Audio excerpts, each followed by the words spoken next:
2029 pemilu ke depan, sekarang kita sudah punya 100%.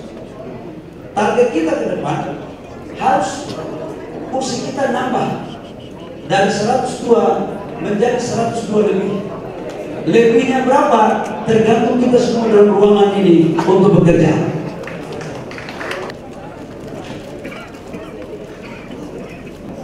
Assalamualaikum warahmatullahi wabarakatuh.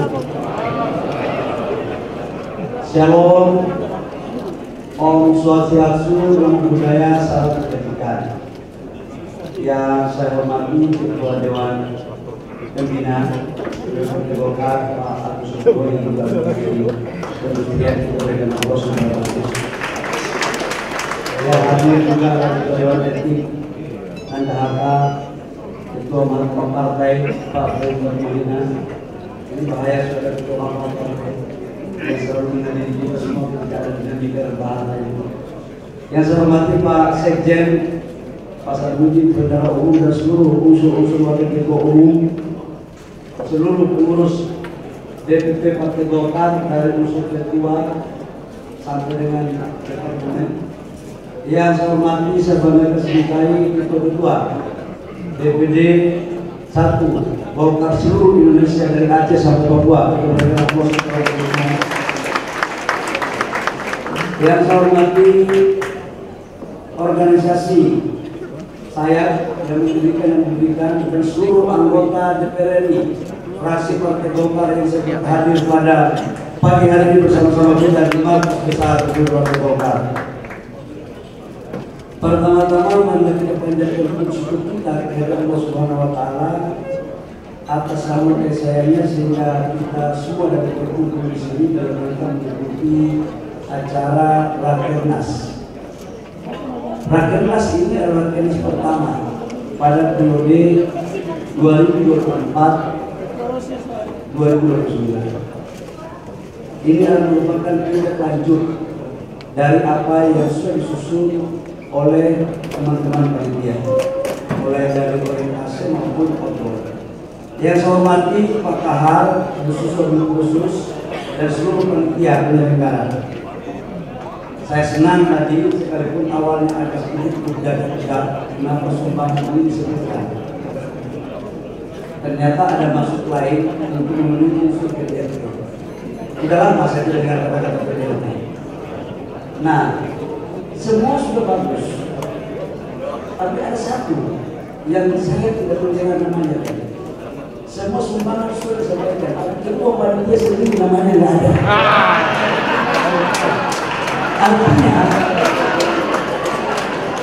Artinya Bapak Ibu semua, PDRT itu harus pertimbangan. Tapi tidak bermaksud seperti itu. Ini beliau kita sebagai senior, mungkin karena sudah terlalu banyak memberikan, tidak perlu diungkapkan. Yang baru diberikan itu diungkapkan. Itu maksudnya. Bapak Ibu semua yang saya hormati, untuk itu Rakernas Partai Golkar harus kita jadikan sebagai momentum konsolidasi.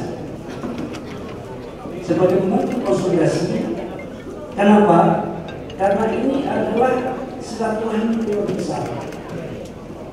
DPP Partai Golkar, DPD 1 dan fraksi, dan seluruh organisasi saya DPP Partai Golkar, baik begitu maupun demikian.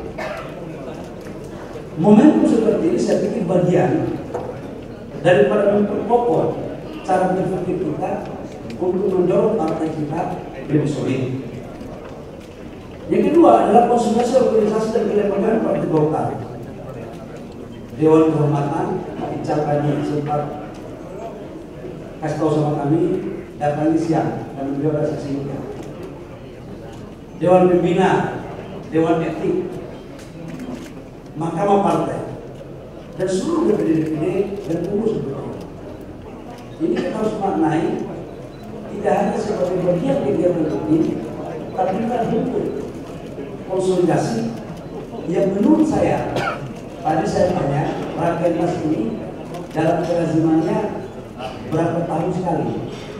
Yang saya tahu sih Rakernas dulu minimal 2 kali, berarti bisa lebih dari itu. Tapi menurut Pak Sekjen menyampaikan biasanya cuma 2 kali atau berhenti pada target minimal. Sementara target Golkar harus target maksimal, artinya kursi kita harus lebih dari 102 kursi. Jadi Rakernas harus terus bertambah. Karena itu forum konsolidasi kita. Bapak Ibu semua, dan yang paling utama adalah Rakernas Partai Golkar ini merupakan bagian perintah daripada anggaran dasar, anggaran rumah tangga yang telah disampaikan oleh Agung Karang, Ketua Panitia, Wakil Ketua Umum Bidang Kepartaian, Pak Kahar, yang tadi sumbangannya belum kita terima bersama-sama. Mudah-mudahan kekurangannya beliau akan menyelesaikan, apalagi seperti RT5 tadi. Jadi teman-teman media jangan mengartikan omongan Pak Kahar tadi itu sebagai bentuk lain-lain. Itu sebagai bentuk kesolidan Partai Golkar dalam gotong royong untuk bahu-bahu dan memberikan kontribusi kepada Partai Golkar dan sekaligus maka ingin mendeklarasi bahwa Partai Golkar dalam menjalankan programnya dengan konsep dan kita untuk kita, dan ini adalah kesulitan kita semuanya. Yang berikut adalah melakukan konsentrasi program merupakan implementasi daripada apa yang telah dirumuskan dalam Munas. Gagasan besar Munas harus kita dijabarkan dalam forum-forum pengambilan keputusan yang dalam Partai Golkar dimaknai sebagai forum pengambilan keputusan dalam menerjemahkan Munas terkait dengan program kerja adalah namanya Rakernas. Dan yang berikut adalah merumuskan strategi dan langkah-langkah pelaksanaan program kerja dalam konteks implementasi. Nah, ini kira-kira kerangka berpikirnya Bapak Ibu semua. Dalam kaitannya itu, program kita pada 2024 pengurusan 2029 sebenarnya sudah ada pada program di masing-masing wakil ketua bidang yang saya sebut adalah program 5 prioritas dan kunci sukses organisasi. Namun sebelum saya ini jangan-jangan belum selesai.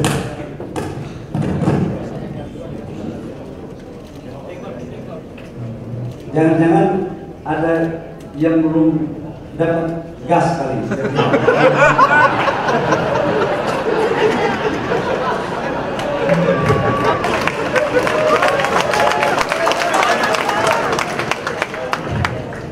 Setahu saya gas LPG-nya semua berapa?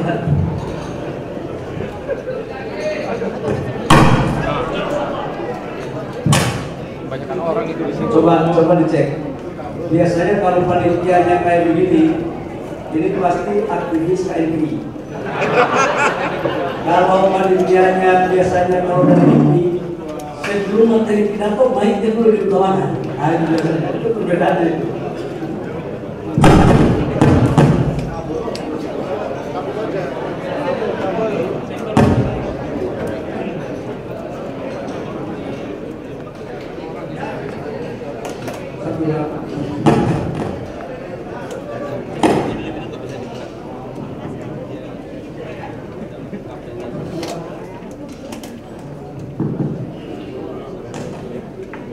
Coba dicek. Nah ini karena angkanya belum clear, maka baiknya belum selesai. Jadi Bapak Ibu semua, saya ingin menjelaskan tentang apa sih yang menjadi target partai ke depan. Target kita tidak boleh keluar dari apa yang diputuskan dalam Munas. Ada 2 hal penting yang saya sampaikan sebagai output akhir dari priorisasi ini. Yang pertama adalah keputusan Munas dan sebagai konsekuensi daripada partai yang mendukung pemerintahan Pak Presiden Prabowo dan Wakil Presiden Pak Gibran, maka sudah menjadi kewajiban konstitusional lewat sebuah mekanisme untuk seluruh kekuatan partai dalam mendukung, mengawal dan menjaga pemerintahan Presiden Prabowo dan Wakil Presiden Pak Gibran. dengan seluruh resources yang kita punya, baik anggota kabinet dari Partai Golkar maupun anggota DPR RI 102 kursi di DPR RI. Tidak hanya ke sana, termasuk kabupaten kota dan provinsi. Ini sebagai bentuk komitmen kita. Keberhasilan pemerintah ke depan juga merupakan keberhasilan Partai Golkar. Dan kalau ada yang kurang dalam pemerintahan ke depan, itu juga bagian daripada kekurangan Partai Golkar. Dan karena itu, saya berharap sebagai konsekuensi dari apa yang kita putuskan di Munas, maka kita harus wajib mendukung pemerintahan ini sampai dengan selesai. Dalam bentuk dukungan kita kepada pemerintahan, tidak ada cukup hanya omong-omong. Kita harus menjadi lokomotif dari bagaimana kita mewujudkan program itu. Ada masalah pun Anda lalu.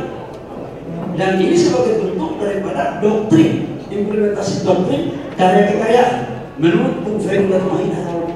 Itu. Jadi kita nggak bisa hanya dukung-dukung, ada masalah lari, nggak bisa. Golkar itu harus mencerminkan antara perkataan dan perbuatan harus sama dalam memberikan dukungan kepada pemerintah. Itu yang pertama, target pertama. Yang kedua, Bapak Ibu semua, ukuran kepengurusan kesuksesan itu dalam satu pengurusan partai politik itu pasti adalah peningkatan perolehan kursi. 2029 pemilu ke depan, sekarang kita sudah mempunyai 100 kursi. Target kita ke depan harus kursi kita nambah dari 102 menjadi 102 lebih. Lebihnya berapa tergantung kita semua dalam ruangan ini untuk bekerja. Karena itu forum ini adalah sangat penting untuk kita bisa melakukan. Bapak Ibu semua yang saya hormati, dalam rangka mewujudkan dua program tersebut, maka saya ingin menyampaikan bahwa program pertama adalah sukses konsolidasi organisasi. Dan saya canangkan di tahun 2025 adalah tahun konsolidasi organisasi dalam melakukan revitalisasi dan proses-proses musda-musda baik di tingkat provinsi, tingkat kabupaten, kecamatan, dan desa. Ini sebagai bentuk implementasi daripada konsolidasi. Konsolidasi tidak bisa kita artikan hanya sampai DPP. Kalau DPP itu udah partai lah. Saya kemarin outbound tidur bersama-sama Bapak Ibu semua pengurus DPP dengan lembaga-lembaga yang maaf ada Pak Maman, ada Pak Prof Yudi, kemudian ada Pak Dev. Kita semua menginap di sana. Menteri Pemuda yang saya lihat acaranya malam terus dia mulai mencari pemuda yang lain dalam rangka menjadikan kader Partai Golkar yang lebih baik. Jadi saya memberikan pesan khusus Menteri Pemuda harus mencari anak muda lebih bagus, lebih banyak, supaya kita bisa melakukan akselerasi dan diplomasi interaksi kader yang konstruktif. Tapi kita tunggu sampai pagi belum ada juga kader yang bawa untuk kita bisa. Jadi ini ada menjadi bagian penting. Saya waktu beberapa hari lalu mendengar berbagai masukan dari teman-teman tentang proses musda-musda. Idealnya 3 bulan pasca Munas kita harus melakukan musda. Namun kita memperhatikan kondisi pasca Munas, kita menghadapi politik pilkada, kemudian pimpinan dewan, kemudian alat-alat kelengkapan dewan. Jadi kemudian itu terjadi ada sedikit penundaan. Jadi ketua dewan etik tolong juga dipahami, jangan saya kita di bawah sidang etik semua kan ini berbahaya sekali. Nah, nanti kita rumuskan musda-musda di provinsi ini akan selesai kita targetkan di tahun 2025. termasuk musda-musda kabupaten. Nah, untuk kecamatan, desa, silakan kita rumuskan seperti apa idealnya. Dan itu kalau mampu kita lakukan, saya yakin sebagai langkah awal untuk bagaimana menata partai kita ke depan ke arah yang lebih baik. Kemudian yang kedua, menyangkut dengan digitalisasi. Bapak Ibu semua, digitalisasi ini sangat penting. Ibu Wakil Ketua Umum, Ibu Mutia, karena partai kita ini ide dan gagasan sebagai instrumen dalam merumuskan program menurut Al-Mukarram Pak Idrus, ini hanya bisa tersosialisasikan secara baik kalau ada digital. Tidak bisa hanya cukup kemudian berkembang. Karena ini menurut saya digitalisasi adalah sesuatu sangat penting untuk kemudian kita dorong menjadi program utama. Saya bermimpi sejak awal menjadi ketua umum. Ada dulunya anggota fraksi Golkar di DPR RI pada saat saya masih mahasiswa, Pak dulu Pak Teo Sabuaga, Pak Akbar Tanjung, kemudian Pak Marzuki Darusman. Mereka kalau ngomong, ya Pak Freddy Mahina, mereka kader-kader kalau ngomong di DPR itu menjadi rujukan referensi bagi kader-kader partai yang lain. Nah, kenapa itu tidak bisa kita kembalikan pada momentum sekarang untuk kader partai Golkar sebagai lokomotif membangun ide dan gagasan sebagai instrumen pembangunan. Nah, ini digitalisasi ini penting, dan ini sekaligus untuk bagaimana mensosialisasikan kampanye-kampanye kita di tingkat kaum muda. Yang berikut adalah kaderisasi. Kaderisasi ini dalam pandangan saya, Bapak Ibu semua, ini sangat penting. Dalam berbagai kesempatan kita ini kuat pada saat pilih, pada saat pilkada, karena kadernya bagus-bagus. Tapi regenerasi, rekrutmen ini harus kita tantang. Dulu waktu saya menjadi kader partai Golkar, ada namanya karakter des. Mungkin sekarang karakter des ini sebagian daerah masih oke, masih bisa menyelesaikan, tapi sebagian daerah udah mungkin kan.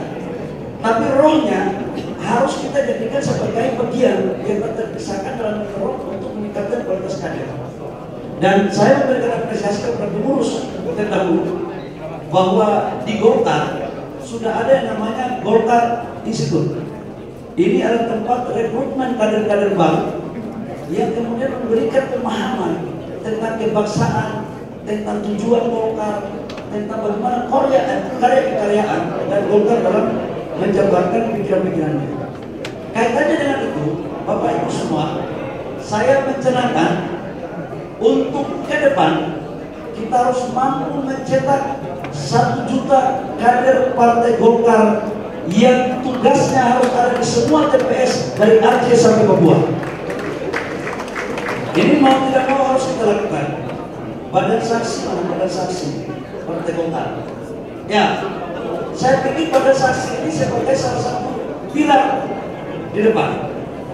Jangan sampai pada saat pemilu saksi kita masih cari susah. Nah, mereka ini kita jadikan pada garda terdepan untuk kader di desa, kader di TPS.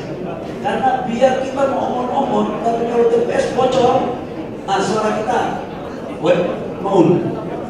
Nah, ini yang kita harus jaga sebagai bagian daripada ikhtiar untuk bagaimana mendorong partai ke depan.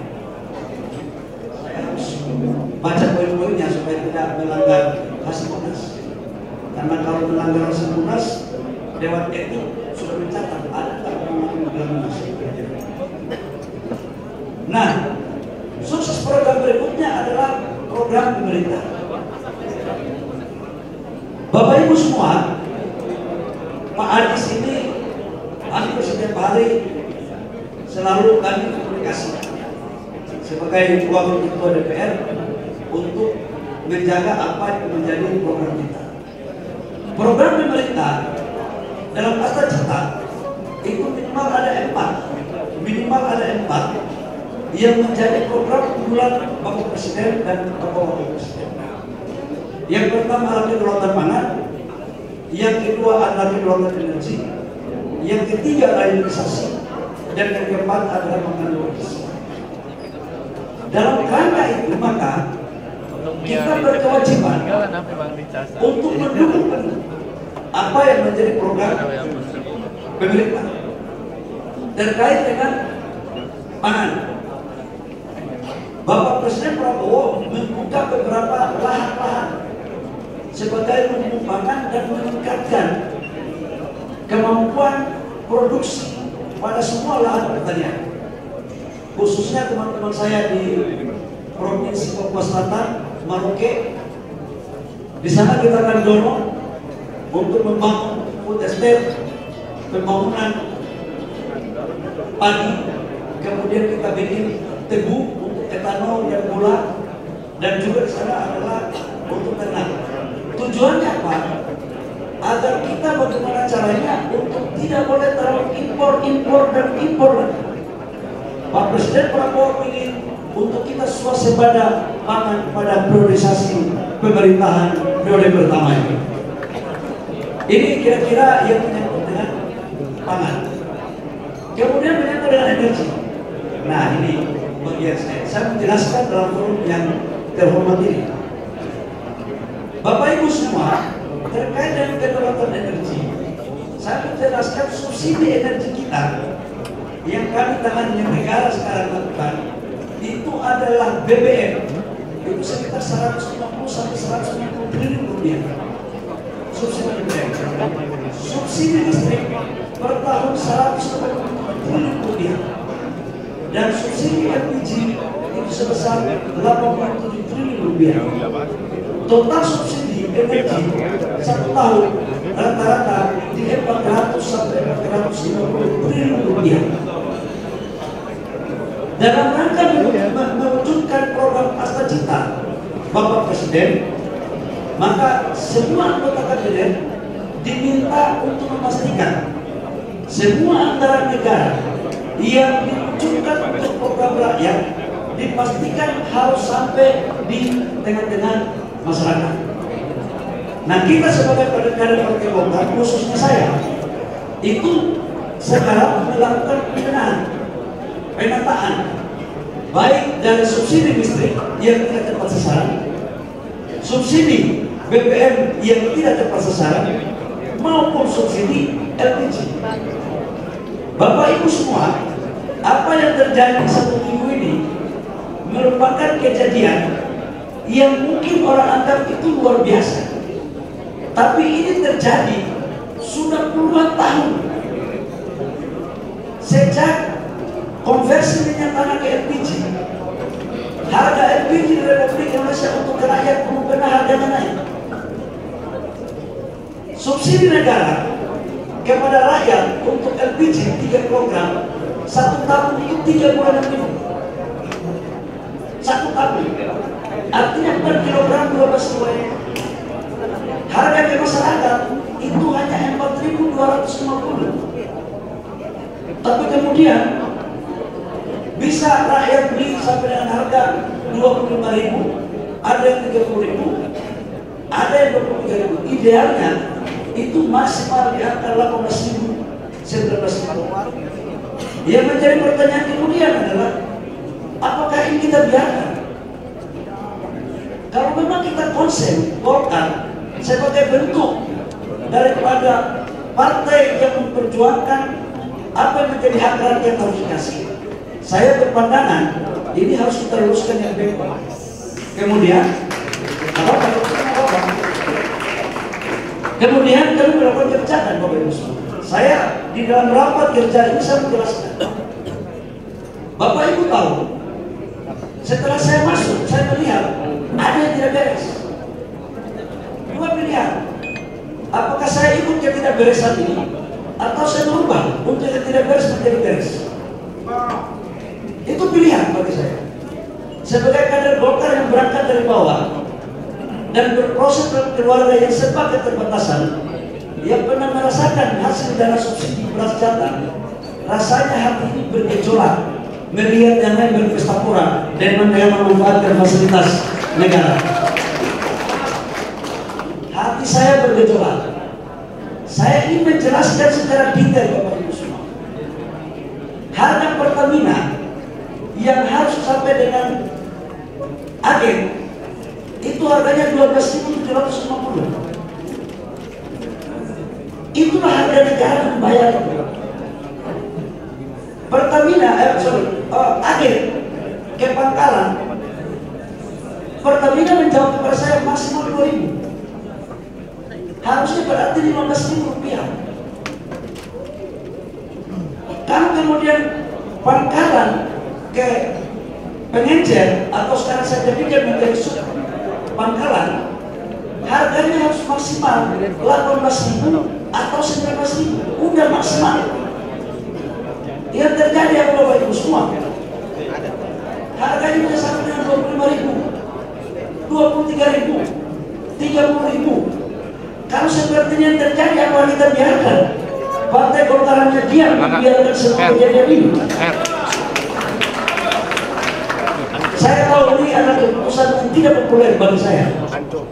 Tapi untuk memastikan hak-hak rakyat mendapat dari apa yang negara berikan, maka jangankan popularitas, nyawa pun saya siap berikan untuk rakyat bangsa negara.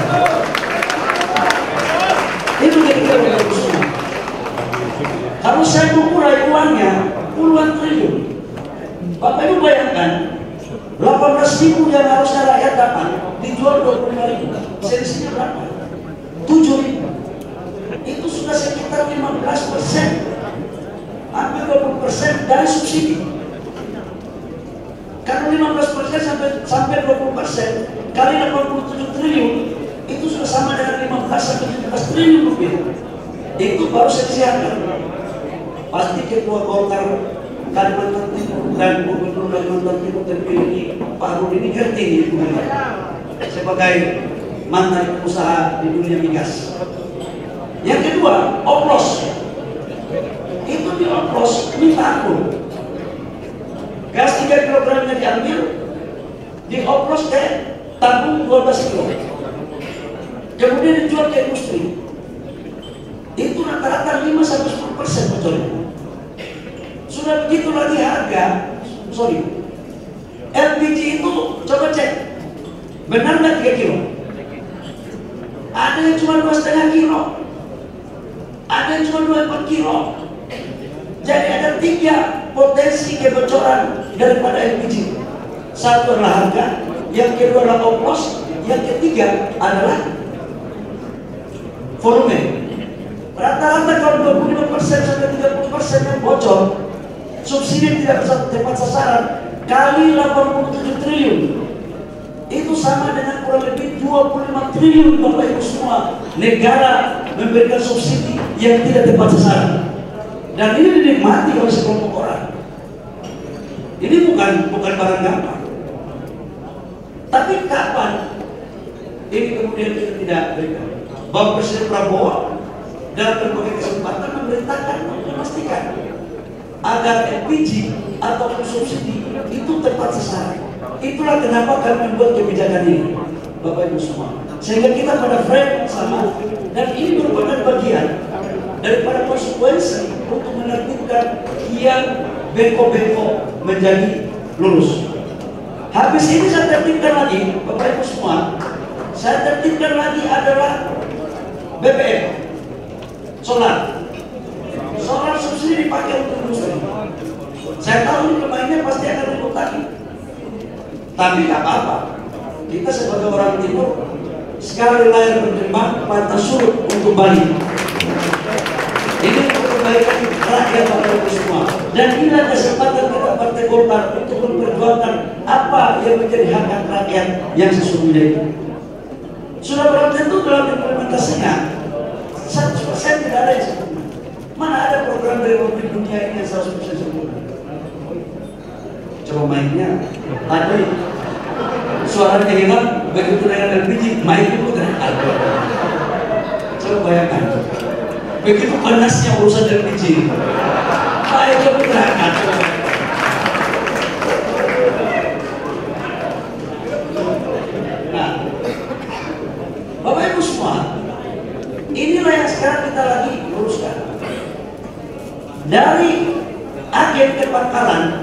pakai aplikasi, pakai sistem. Itu masih bisa kita tracking. Ini kan yang mendapat penugasan kita Pertamina, Patra Niaga. Tetapi dari Pangkalan ke Pengencer yang sekarang kita rubah menjadi sub Pangkalan, ini nggak bisa kita ikuti. Abu Leken itu terjadi di sini. Ini Abu Leken itu terjadi di sini, Bapak Ibu semua. Makanya saya ketimkan Abu Leken semua harus tertib dengan memakai aplikasi. Tujuannya apa? Agar memastikan apa yang menjadi hak-hak rakyat di tingkat bawah itu kita lakukan.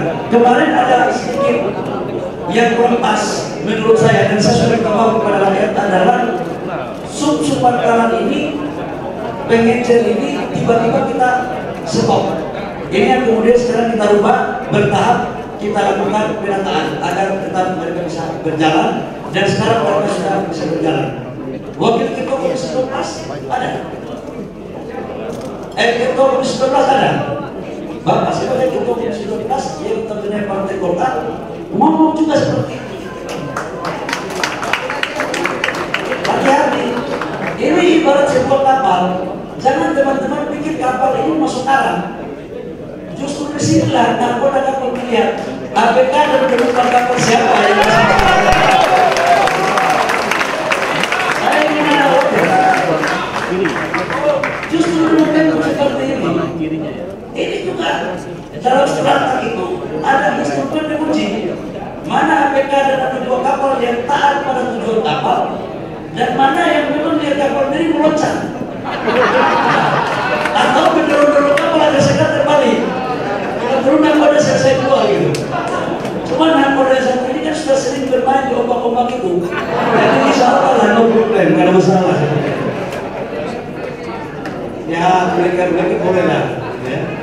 Tapi itulah dinamika kita di dalam Partai Golkar. Tapi saya yakinkan kepada Bapak semua bahwa dinamika ini semakin mensolidkan kita, semakin memperkokoh kita untuk mendukung pemerintahan Pak Prabowo dan Mas Gibran.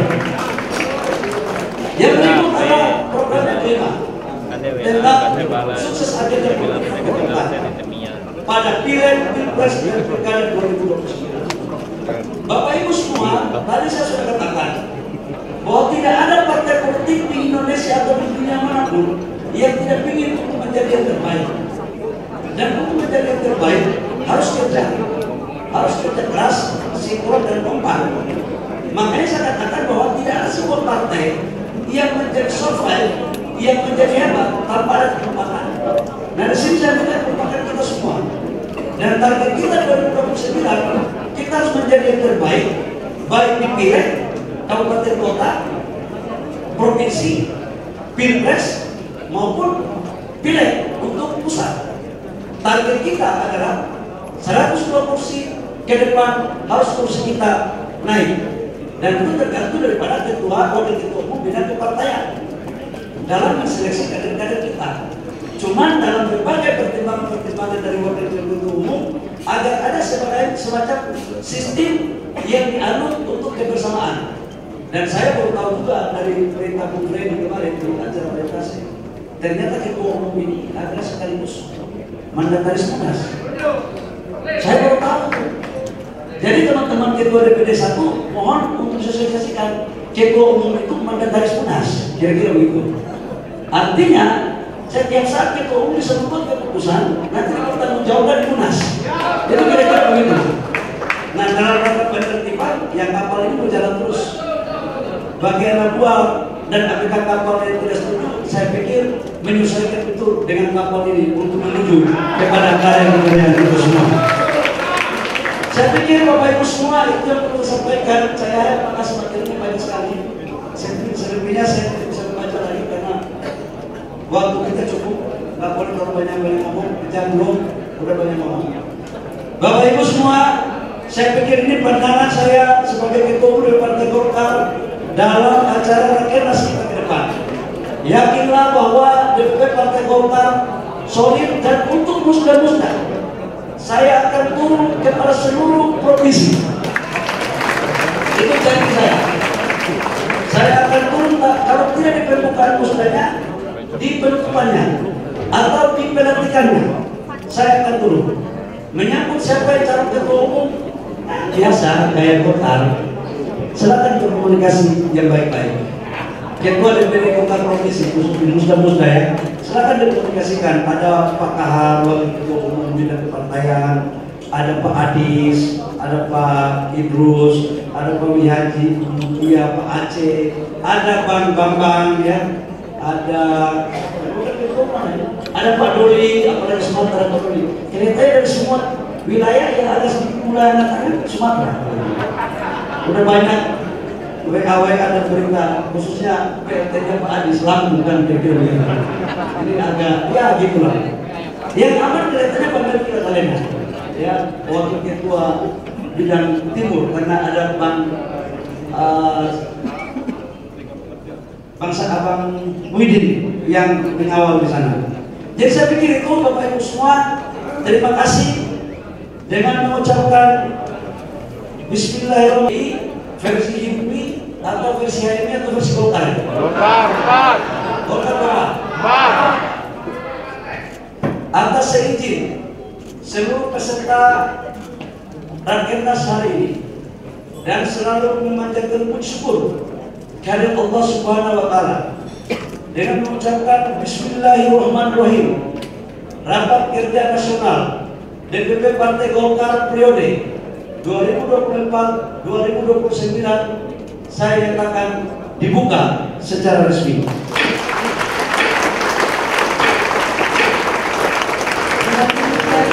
Terima kasih. Wabillahi taufiq wal hidayah.